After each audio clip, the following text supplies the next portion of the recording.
মধ্যপ্রাচ্যে চরমে কূটনীতির মনস্তাত্ত্বিক লড়াই, সংঘাত বড় পরিসরে ছড়িয়ে পড়ার হুঁশিয়ারি ইরানের, শান্তি চুক্তি চূড়ান্ত পর্যায়ে দাবি ট্রাম্পের। হরমুজ প্রণালীর কাছে মার্কিন সেনাবাহিনীর একটি অ্যাপাচে হেলিকপ্টার বিধ্বস্ত, 2 পাইলট অক্ষত, নিশ্চিত করলেন প্রেসিডেন্ট ট্রাম্প। অ্যাটর্নি জেনারেল পদে ট্রাম্পের আনুষ্ঠানিক মনোনয়ন পেলেন টড ব্লাঞ্চ। রাজনৈতিক মহলে আলোচনা শুরু, কিছু সিদ্ধান্তে ভূমিকা নিয়ে প্রশ্ন। সেনাদের ধর্মীয় তথ্য রাখার নিয়মে পরিবর্তন আনল পেন্টাগন, প্রশাসনিক কাজ সহজ করার উদ্দেশ্য। এবং শিগগিরই শেয়ার বাজারে তালিকাভুক্ত হতে যাচ্ছে ইলন মাস্কের স্পেসএক্স, হতে পারে ইতিহাসের সবচেয়ে বড় আইপিওগুলোর একটি। উত্তর আমেরিকার রাজনীতি, অর্থনীতি, অভিবাসন ও আন্তর্জাতিক সম্পর্কের সর্বশেষ খবর নিয়ে আপনাদের জন্য আরটিভির বিশেষ পরিবেশনা আমেরিকান রাউন্ড আপ। আপনাদের সঙ্গে আছি আমি আফিফা আহসান সদর। মধ্যপ্রাচ্যে যুদ্ধের পাশাপাশি চলছে কূটনীতির জটিল মনস্তাত্ত্বিক লড়াই। লেবাননে ইসরায়েলি নতুন করে চালানো আগ্রাসনে নিহত হয়েছেন অন্তত 8 জন। এই আগ্রাসন বন্ধ না হলে সংঘাত আরও বড় পরিসরে ছড়িয়ে পড়ার হুঁশিয়ারি দিয়েছে ইরান। অন্যদিকে ইরানের সঙ্গে একটি বড় শান্তি চুক্তি প্রায় চূড়ান্ত পর্যায়ে রয়েছে বলে দাবি করেছেন মার্কিন প্রেসিডেন্ট ডোনাল্ড ট্রাম্প। ইমতিয়াজ আহমেদের রিপোর্ট। দক্ষিণ লেবাননের টাইর শহরে নতুন করে বিমান ও স্থল হামলা চালিয়েছে ইসরায়েলি বাহিনী। আল জাজিরার প্রতিবেদন বলছে, হামলার পর পুরো এলাকায় আতঙ্ক ছড়িয়ে পড়ে। নিরাপদ আশ্রয়ের খোঁজে ঘরবাড়ি ছাড়ছেন বহু মানুষ। জোরপূর্বক স্থানান্তরের নির্দেশ দেওয়ার পরেও জায়নবাদীদের হামলায় নিহত হয়েছেন অন্তত 8 লেবানিজ। এমন পরিস্থিতিতে কঠোর হুঁশিয়ারি দিয়েছে ইরান। তেহরান বলছে, ইসরায়েল যদি আগ্রাসন বন্ধ না করে তাহলে সংঘাত আরও বড় পরিসরে পুনরায় শুরু হতে পারে। ইরানি কর্মকর্তাদের মতে, আঞ্চলিক স্থিতিশীলতা এখন গুরুতর ঝুঁকির মুখে। মার্কিন প্রেসিডেন্ট ডোনাল্ড ট্রাম্প দাবি করছেন, ইরানের সঙ্গে একটি বড় শান্তি চুক্তি প্রায় চূড়ান্ত পর্যায়ে আছে। ট্রাম্প জানান, এই চুক্তি কয়েকদিনের মধ্যেই স্বাক্ষরিত হতে পারে। খুব ভালো চুক্তির একেবারে শেষ পর্যায়ে আছি, যা 2 থেকে 3 দিনের মধ্যেই হতে পারে। চুক্তিটি কোনোভাবেই ইরানকে পারমাণবিক অস্ত্রের অনুমতি দেবে না। এদিকে পারস্পরিক সহযোগিতা জোরদারের বিষয়ে একমত হয়েছে পাকিস্তান ও লেবানন। 2 দেশের শীর্ষ সামরিক কর্মকর্তাদের উপস্থিতিতে রাওয়ালপিন্ডিতে অনুষ্ঠিত বৈঠকে পারস্পরিক স্বার্থ সংশ্লিষ্ট বিষয়, পরিবর্তনশীল আঞ্চলিক নিরাপত্তা পরিস্থিতি, প্রতিরক্ষা সহযোগিতা এবং সামরিক সম্পর্ক আরও শক্তিশালী করার সম্ভাবনা নিয়ে আলোচনা হয়। পাকিস্তানের সেনাপ্রধান জানান, লেবাননের সশস্ত্র বাহিনীর সঙ্গে প্রতিরক্ষা সহযোগিতা বিস্তৃত করতে প্রতিশ্রুতিবদ্ধ পাকিস্তান। বিশ্লেষকরা বলছেন, একদিকে লেবাননে ইসরায়েলের সামরিক অভিযান, অন্যদিকে ইরান যুক্তরাষ্ট্রের স্নায়ুযুদ্ধ। সব মিলিয়ে মধ্যপ্রাচ্য এক জটিল ভূ রাজনৈতিক সংকটের মধ্য দিয়ে যাচ্ছে, যেখানে যে কোনো মুহূর্তে পরিস্থিতি আরও বিস্ফোরক হয়ে উঠতে পারে। ইমতিয়াজ আহমেদ, আরটিভি। হরমুজ প্রণালীর কাছে মার্কিন সেনাবাহিনীর একটি অ্যাপাচে হেলিকপ্টার বিধ্বস্ত হয়েছে। তবে এর 2 পাইলট অক্ষত ও নিরাপদ আছেন বলে নিশ্চিত করেছেন মার্কিন প্রেসিডেন্ট ডোনাল্ড ট্রাম্প। ওয়াশিংটনে ফেরার পথে নিউ ইয়র্কের একটি বিমানবন্দরে সাংবাদিকদের ট্রাম্প জানান, দুর্ঘটনায় কেউ আহত হননি এবং এই বিষয়ে প্রশাসন বিস্তারিত প্রতিবেদন প্রকাশ করবে। নিউ ইয়র্ক টাইমসের প্রতিবেদন অনুযায়ী সোমবার হেলিকপ্টারটি বিধ্বস্ত হওয়ার পর 2 ক্রু সদস্যকে নিরাপদে উদ্ধার করা হয়। তবে একটি ইরানের হামলায় ভূপাতিত হয়েছে নাকি কোনো যান্ত্রিক ত্রুটির কারণে দুর্ঘটনার শিকার হয়েছে তা এখনও স্পষ্ট নয়। মার্কিন সেন্ট্রাল কমান্ড বা পররাষ্ট্র দপ্তর এখনও পর্যন্ত এই বিষয়ে আনুষ্ঠানিক কোনো মন্তব্য করেনি। মার্কিন প্রেসিডেন্ট ডোনাল্ড ট্রাম্প দেশটির অ্যাটর্নি জেনারেল পদে টড ব্লাঞ্চকে আনুষ্ঠানিকভাবে মনোনয়ন দিয়েছেন। বর্তমানে তিনি ভারপ্রাপ্ত অ্যাটর্নি জেনারেল হিসেবে দায়িত্ব পালন করছেন। এর আগে বিচার বিভাগের গুরুত্বপূর্ণ পদ ডেপুটি অ্যাটর্নি জেনারেল হিসেবেও কাজ করেছেন তিনি। তবে তার মনোনয়ন ঘিরে রাজনৈতিক মহলে আলোচনা শুরু হয়েছে। কয়েকজন সিনেটর বিচার বিভাগের কিছু সিদ্ধান্তে তার ভূমিকা নিয়ে প্রশ্ন তুলেছেন, বিশেষ করে একটি বিতার্কিক ক্ষতিপূরণ তহবিল এবং কয়েকটি আলোচিত তদন্ত নিয়ে সমালোচনা হয়েছে। যদিও টড ব্লাঞ্চ এসব অভিযোগ অস্বীকার করে বলেছেন, তার প্রধান লক্ষ্য হবে অপরাধ দমন, জননিরাপত্তা নিশ্চিত করা এবং বিচার বিভাগের কার্যক্রম আরও শক্তিশালী করা।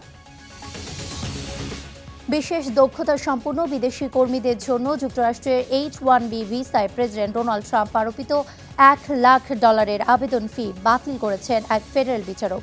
আদালতের এই রায়কে অভিবাসন নীতি ও কর্মসংস্থান খাতে বড় ধাক্কা হিসেবে দেখছেন বিশ্লেষকরা। বিস্তারিত জানাচ্ছেন আজহার স্বপ্নীল।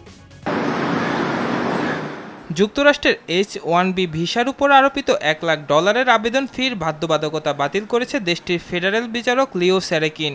42 পৃষ্ঠার রায়ে তিনি বলেন, অভিবাসন আবেদনের উপর নতুন কর বা ফি আরোপের ক্ষমতা প্রেসিডেন্টের নয়। এ ধরনের সিদ্ধান্ত নেয়ার এখতিয়ার কেবল কংগ্রেসের।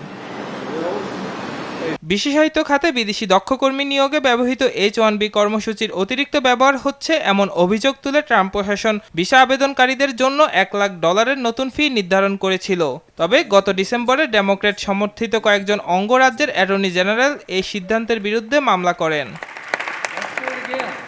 বোস্টনের ফেডারেল আদালতের বিচারক স্যারেকিনের রায়ে বলেন, অভিবাসন আইনের কোথাও প্রেসিডেন্টকে কর আরোপের ক্ষমতা দেয়া হয়নি, তাই নির্বাহী আদেশের মাধ্যমে এমন বাধ্যবাধকতা কার্যকর করা আইনসম্মত নয়। H-1B ভিসা মূলত প্রকৌশল, তথ্য প্রযুক্তি, চিকিৎসা ও অন্যান্য বিশেষায়িত পেশায় বিদেশি কর্মীদের যুক্তরাষ্ট্রের কাজের সুযোগ দেয়। আবেদনকারীদের সাধারণত স্নাতক ডিগ্রি বা সমমানের যোগ্যতা থাকতে হয়। ভিসাটির মেয়াদ 3 বছর, যা আরও 3 বছরের জন্য নবায়ন করা যায়। অর্থনীতিবিদদের মতে এই কর্মসূচি মার্কিন কোম্পানিগুলোকে প্রয়োজনীয় দক্ষ জনবল পেতে সহায়তা করে এবং দীর্ঘমেয়াদে নতুন কর্মসংস্থান তৈরিতেও ভূমিকা রাখে। ট্রাম্প প্রশাসন এখন এই রায়ের বিরুদ্ধে আপিল করবে কিনা তা এখনও স্পষ্ট নয়। তবে আদালতের সিদ্ধান্তে আপাতত স্বস্তি পেয়েছেন H-1B ভিসা প্রত্যাশী হাজারো বিদেশি পেশাজীবী এবং তাদের নিয়োগ দিতে আগ্রহী মার্কিন প্রতিষ্ঠানগুলো। আজহার স্বপ্নীল, RTV। যুক্তরাষ্ট্রের প্রতিরক্ষা দপ্তর পেন্টাগন সেনাদের ধর্মীয় তথ্য রাখার নিয়মে পরিবর্তন এনেছে। আগে তারা 200টির বেশি ধর্মীয় কোড ব্যবহার করত, এখন সেটা কমিয়ে 31টি করা হয়েছে। এতে সেনাদের ধর্মীয় তথ্য সংরক্ষণ ও কাজ পরিচালনা সহজ হবে বলে জানানো হয়। তবে নতুন তালিকায় ল্যাটার ডে সেন্টস ধর্মকে আলাদা করে খ্রিস্টান হিসেবে দেখানো হয়নি। এতে কিছু মানুষ আপত্তি তোলে। তারা মনে করেন এটি তাদের ধর্মের পরিচয় ঠিকভাবে তুলে ধরেনি।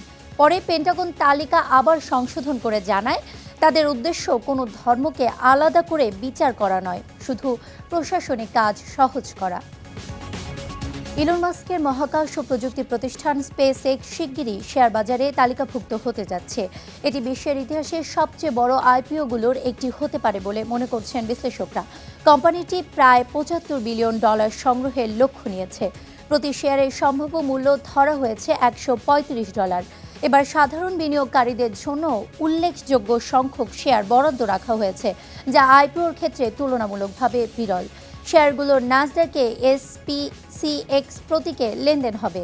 তবে বিশ্লেষকরা বলছেন, IPOর শুরুতে শেয়ারের দামে বড় ধরনের ওঠানামা হতে পারে। তাই বিনিয়োগের আগে ঝুঁকি ও বাজার পরিস্থিতি ভালোভাবে বিবেচনা করার পরামর্শ দিয়েছেন তারা। যুক্তরাষ্ট্রের 2 পাইলট একটি ভয়াবহ বিমান দুর্ঘটনায় নিহত হয়েছেন। তারা ডমিনিকান রিপাবলিক থেকে টেক্সাসে যাচ্ছিলেন। সাবেক MLB তারকা ইয়াদিয়ার মোলিনা ও তার পরিবারকে নিতে উড্ডয়নের পরপরই জরুরি অবতরণের চেষ্টা করার সময় বিমানটি দক্ষিণাঞ্চলীয় উপকূলীয় শহর লা রোমানার কাছে বিধ্বস্ত হয় এবং আগুন ধরে যায়। বিমানটিতে কোনো যাত্রী ছিল না বলে জানিয়েছে কর্তৃপক্ষ। ডমিনিকান সিভিল অ্যাভিয়েশন ইনস্টিটিউট জানায়, নিহত 2 পাইলটই মার্কিন নাগরিক। দুর্ঘটনার কারণ এখনও জানা যায়নি। মলিনা সামাজিক মাধ্যমে নিহতদের প্রতি শোক প্রকাশ করেছেন। তিনি বলেন, তার দলটি পুয়ের্তো রিকো থেকে টেক্সাস হয়ে যাত্রার পরিকল্পনা করছিল। ঘটনার তদন্ত চলছে। NBA ফাইনালে তৃতীয় ম্যাচ দেখতে নিউ ইয়র্কের ম্যাডিসন স্কয়ার গার্ডেনে উপস্থিত ছিলেন মার্কিন প্রেসিডেন্ট ডোনাল্ড ট্রাম্প। তবে সাবেক NBA তারকা ও সাবেক মার্কিন সিনেটর বিল ব্রাডলি মনে করেন, ম্যাচের মূল আকর্ষণ ছিলেন না ট্রাম্প, বরং 2 দলের খেলোয়াড়রাই দর্শকদের কেন্দ্রবিন্দু। তিনি বলেন, মানুষ খেলাটি দেখতে আসে এবং দলগুলো শৃঙ্খলা, আত্মত্যাগ ও দলগত মানসিকতা থেকে অনুপ্রেরণা পায়। ব্র্যাডলির মতে, ক্রীড়ার আসল শক্তি রাজনীতিতে নয়, বরং উৎকর্ষ, দলগত প্রচেষ্টা ও সাফল্যের প্রতি বিশ্বাসে নিহিত। তিনি বর্তমান নিউ ইয়র্ক নিক্স দলেও সম্ভাব্য চ্যাম্পিয়ন হিসেবে দেখছেন। ফিফা 2026 বিশ্বকাপে দায়িত্ব পালনের কথা থাকলেও সোমালিয়ার রেফারি ওমর আব্দুল কাদের আরতানকে যুক্তরাষ্ট্রে প্রবেশের অনুমতি দেয়নি দেশটির কর্তৃপক্ষ। মার্কিন কাস্টমস অ্যান্ড বর্ডার প্রোটেকশন জানিয়েছে, নিরাপত্তা যাচাই সংক্রান্ত উদ্বেগের কারণে তাকে অগ্রহণযোগ্য হিসেবে বিবেচনা করা হয়েছে। মায়ামি বিমানবন্দরে পৌঁছানোর পর অতিরিক্ত যাচাই শেষে তাকে দেশে প্রবেশে বাধা দেওয়া হয়। ফিফা জানিয়েছে, ভিসা ও অভিবাসন সংক্রান্ত সিদ্ধান্ত সম্পূর্ণভাবে স্বাগতিক দেশের এখতিয়ার। আফ্রিকার অন্যতম স্বীকৃত এই রেফারি গত বছর আফ্রিকান ফুটবল কনফেডারেশনের বর্ষসেরা রেফারির স্বীকৃতি পেয়েছিলেন। ঘটনাটি বিশ্বকাপকে ঘিরে নতুন করে অভিবাসন নীতি নিয়ে আলোচনা তৈরি করেছে। এ পর্যন্তই আমেরিকান রাউন্ড আপ। উত্তর আমেরিকার গুরুত্বপূর্ণ সব আপডেট পেতে আরটিভির সাথেই থাকুন। মতামত জানান আরটিভির সামাজিক যোগাযোগ মাধ্যমে। সবাই ভালো থাকুন।